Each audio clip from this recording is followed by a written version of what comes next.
Now, before we dive into this topic, for those of you who don't know me, my name is Swati. I'm an executive moms power coach. So basically, I help moms who are working as executives from a weak pelvic floor to a power posture and everything in between. As moms, we come across a lot of issues that we deal with on an everyday basis because of the physical changes our body has gone through during pregnancy, childbirth, and moving on through the years.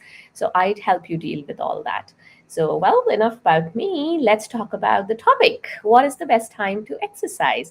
Now, if you've been watching me, as in on whatever platform you're on, like Facebook, LinkedIn, etc., if you have been watching my videos, I talk about a couple of exercises. Like the last one I did, we spoke about exercises to and tips to help you with your golfer's elbow. So the second question that follows on from there is, when should I do my exercises, right? So really, the answer to what is the best time to exercise is anytime. So now, just a quick disclaimer. If you have a medical condition, for example, diabetes or any other medical condition, where your doctor has told you that there's a certain time of the day when you need to exercise or you need to coordinate your exercise with food, drinks, etc., can please follow what your doctor has told you. This, what I'm talking about, is a very non medical educational sort of advice that I'm giving here. Alrighty. So, also, if you're watching me anywhere except the YouTubes, please, if you like what I'm talking about, go on to my channel and you can subscribe and like this video. Alrighty. So, what is the best time to exercise? Anytime, really. Yes, I said that. I know when I went on to Google to look for the answer, it said morning, some said evening, some say before food, some say after food. Really, it's anytime as long as you're doing that exercise, unless you're one of those very um, regimented people who say, okay, 7 a.m., I'm going to exercise, and they really get it into their routine, right? So I have been on both sides of the scale from okay, I'll do it now, I'll do it later, I'll do it tomorrow, to okay, this is 7 a.m., I need to exercise. So I know what you feel like if you are one of those who are like, oh gosh, I have to again take out a chunk of time from my busy day and exercise. So one of the blocks rather, for when you should exercise is really a mental block of taking out that chunk of time. Second is, sometimes we are just free in the afternoons when the kids are at school, you've done with your housework, or you have come back from work, or you have a little lunch break at work. Usually, motivation levels tend to be lower in the afternoon, especially if you're hit by an afternoon slump like I am. So there can be a few blocks to when you should exercise. Okay, so barring that, I would say any time of the day is good for exercises.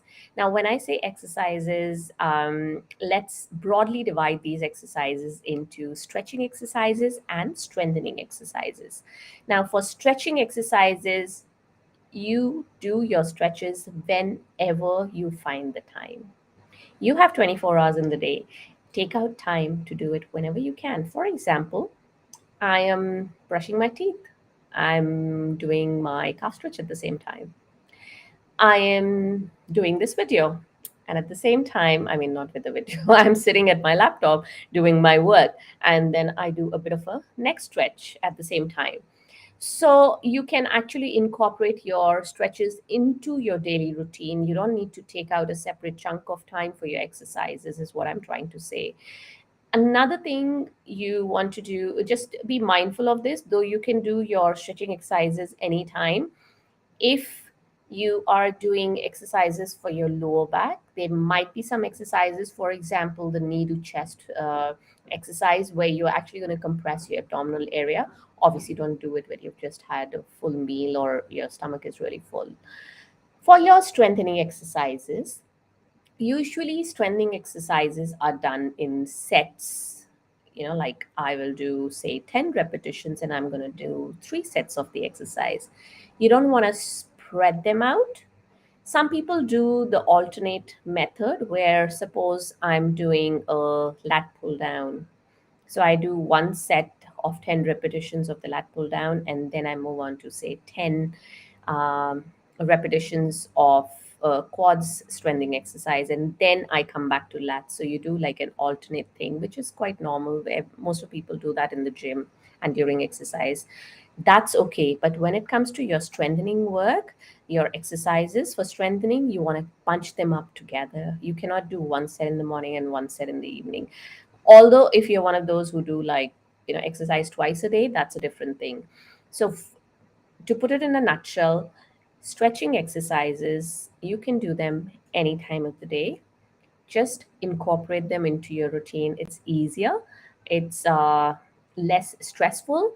And another tip for the stretching exercises is you can do them when, especially for the lower back and knee area, I mean, lower body really, you can do them when you're lying in bed at night.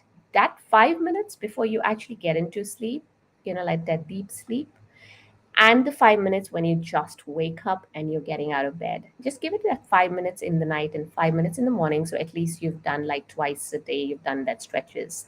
Alrighty. The second thing I said was the strengthening exercises. Try and keep them bunched up together. You cannot spread them throughout the day unless you're doing like a session in the morning and session in the evening. So yeah, that's all I wanted to talk about today. And if you guys are looking for more exercises for your neck pain, back pain, the usual problems we have when we've been sitting in the office 9 to 5 for a long period of time, feel free to join my free community, and I will leave a link in the description of this video. And I talk about many such quick tips and hacks in there. So, yeah, I'll see you in there if you decide to join.